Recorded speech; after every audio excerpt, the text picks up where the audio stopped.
Il y a Ségolène Royal qui est avec nous pour Ségolène Explique. Applaudissements. Merci.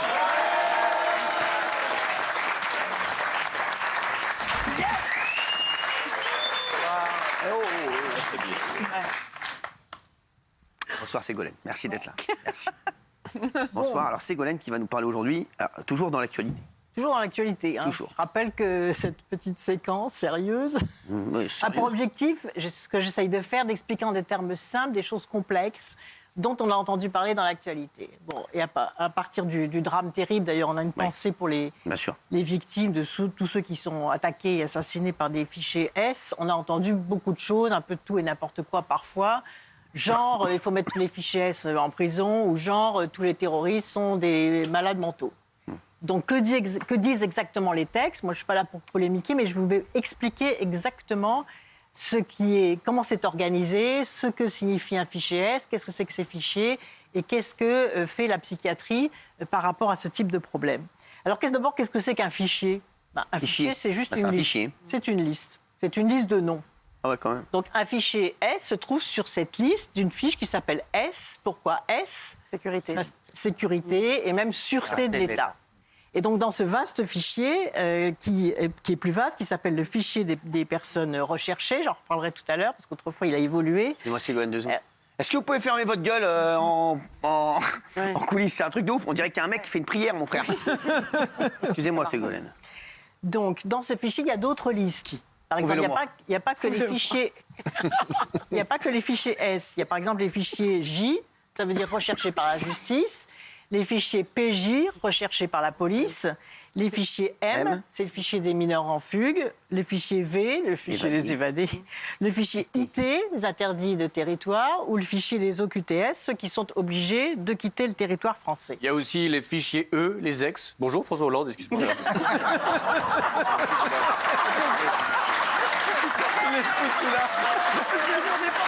On a le droit de se détendre. C'est pas mal, c'est pas mal. Franchement, elle est bonne. C'est pas mal, Ségolène. C'est pas mal. C'est pas mal. Mais surtout, ce qu'il faut savoir, c'est que depuis l'attentat du Bataclan, il y a un nouveau fichier qui est le fichier des radicalisés à caractère terroriste. Alors, il a un sigle un peu complexe, c'est le FSPRT, c'est-à-dire le fichier des signalements pour la prévention et la radicalisation à caractère terroriste. Donc, c'est ce fichier qui est concerné. Donc, vous voyez, quand on parle du fichier S, en fait, c'est par facilité de langage, parce que celui-ci est un peu plus complexe. Et dans le fichier S, qu'il faut que vous sachiez, c'est qu'il n'y a pas seulement des radicalisés ou des gens dangereux pour la sécurité, mais il y a aussi des militants contre les autoroutes, il y a aussi des militants contre la destruction des forêts, il y a un peu de tout. Pourquoi? Parce que dans le fichier S, il n'y a pas d'obligation de suivi.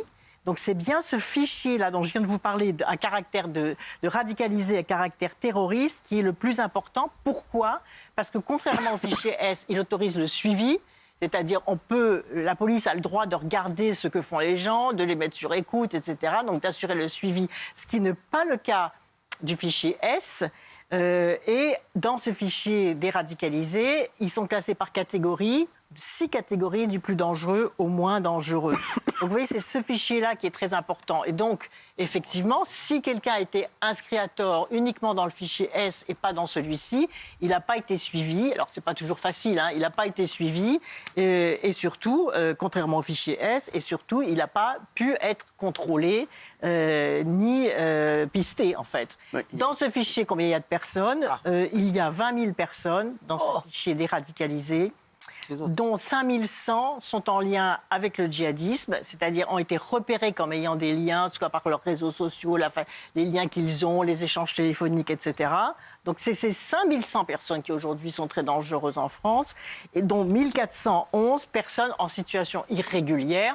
Donc la première décision serait déjà d'expulser ces 1400 personnes et de contrôler le suivi. Peut-être, c'est ça le débat aujourd'hui politique. C'est pas la peine de polémiquer, mais c'est vraiment comment est-ce qu'on contrôle beaucoup plus étroitement ces différentes personnes.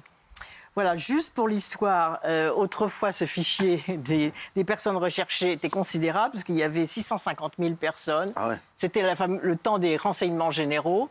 où tout le monde était fiché, c'est-à-dire tous les opposants politiques, tous les syndicalistes, tous les militants associatifs, tout le monde était dessus. François Mitterrand a été, a été fiché, etc. On était tous fichés.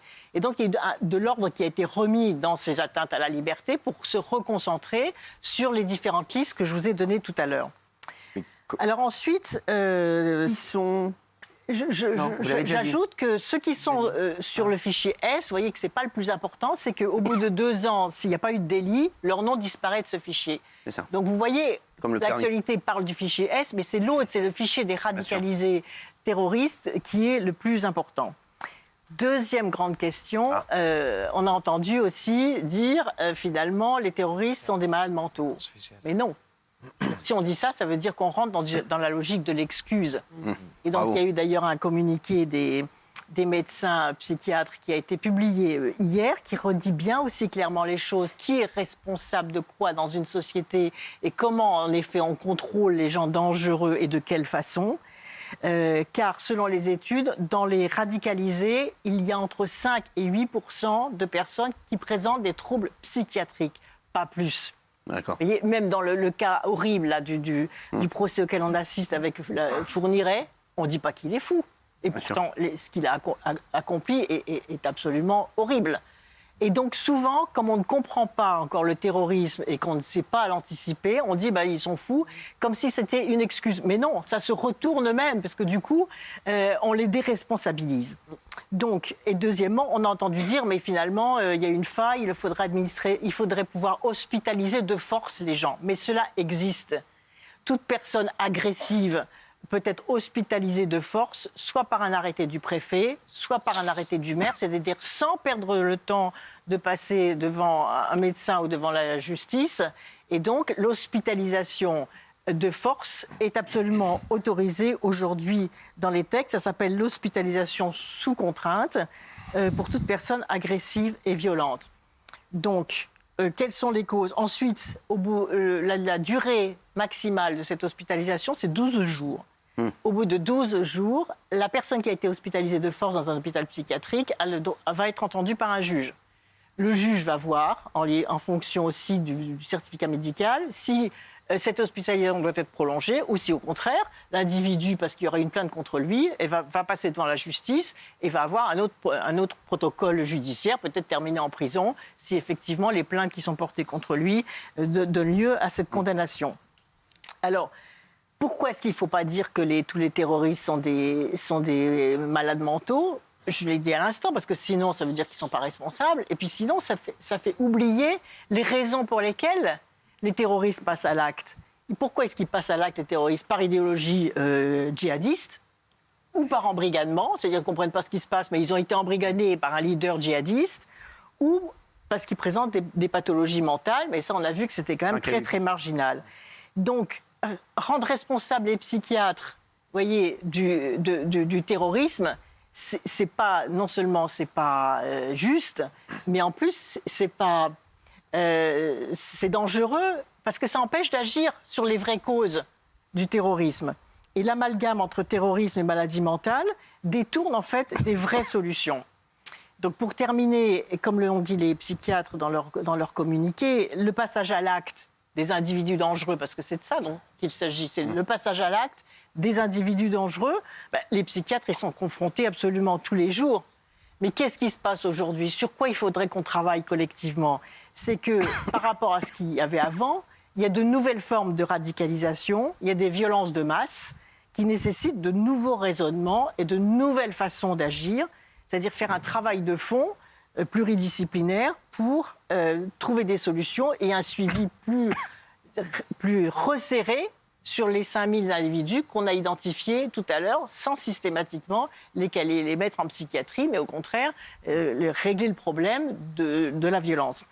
Et enfin, une fois de plus, je pense que ce qu'il faut absolument dire aussi, c'est qu'il y a une telle pénurie de médecins, un tel manque de moyens dans la psychiatrie, c'est tellement criant aujourd'hui qu'on peut même parler de situations d'abandon et d'extrême précarité de l'hôpital, des hôpitaux psychiatriques et du faible nombre de médecins, tellement ils sont peu reconnus. Je pense qu'on pourrait d'ailleurs leur rendre hommage aujourd'hui.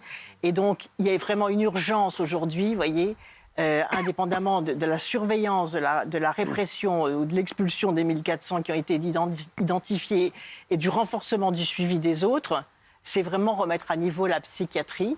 Car ce qu'on observe aussi, c'est que, et c'est sur un autre sujet qui a fait l'actualité, on y reviendra peut-être, dans les violences conjugales et dans les féminicides, mais s'il y avait plus de lits d'hospitalisation en psychiatrie, eh bien, systématiquement, on pourrait commencer par mettre les maris violents qui vont devenir meurtriers parce qu'on les laisse chez eux, parce qu'il n'y a pas de solution et qu'on ne peut pas les incarcérer tout de suite, c'est de les mettre tout de suite en hospitalisation forcée dans un hôpital psychiatrique. Donc, de la remise à niveau des hôpitaux psychiatriques dépend beaucoup de la lutte contre les violences que subissent aujourd'hui beaucoup trop de victimes encore.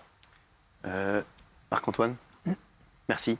Du coup, il ne peut plus plaisanter. Hein. Voilà, ça y est. Bon, merci Ségolène, en tout cas. Voilà. Vous avez peut-être une question Non, mais c'est bon, merci. Marc-Antoine, aucune. Hein. Après ça, non, c'est bon. Non, attends, ce mec. Je vais déconner, vous Il a voulez que je bien fasse fait les de faire sa sardines blague avant, Non, hein. c'est bon. Non, sa blague était sympa. Ouais. Franchement. Nicolas. Moi, j'ai adoré la blague. Sarkozy. Ah, vous voulez que j'imite Nicolas Sarkozy? Mais quelle indignité d'imiter Nicolas Sarkozy devant Ségolène Royal. J'ai l'impression, quand je vous regarde, j'ai l'impression de me voir, monsieur Hanouna. Vous êtes toujours là avec vos bras en train de faire des gesticuler comme ça. Vous voyez? Il est bon, franchement. Casse-toi. Hein. Il faut aller le voir. Qu'est-ce qu'elle dit? Vous avez vu? Vous avez vu? Bravo Ségolène Royal, faut pas applaudir. Merci Ségolène. Merci. Oui, exactement. Merci Ségolène. Merci Ségolène. Merci beaucoup.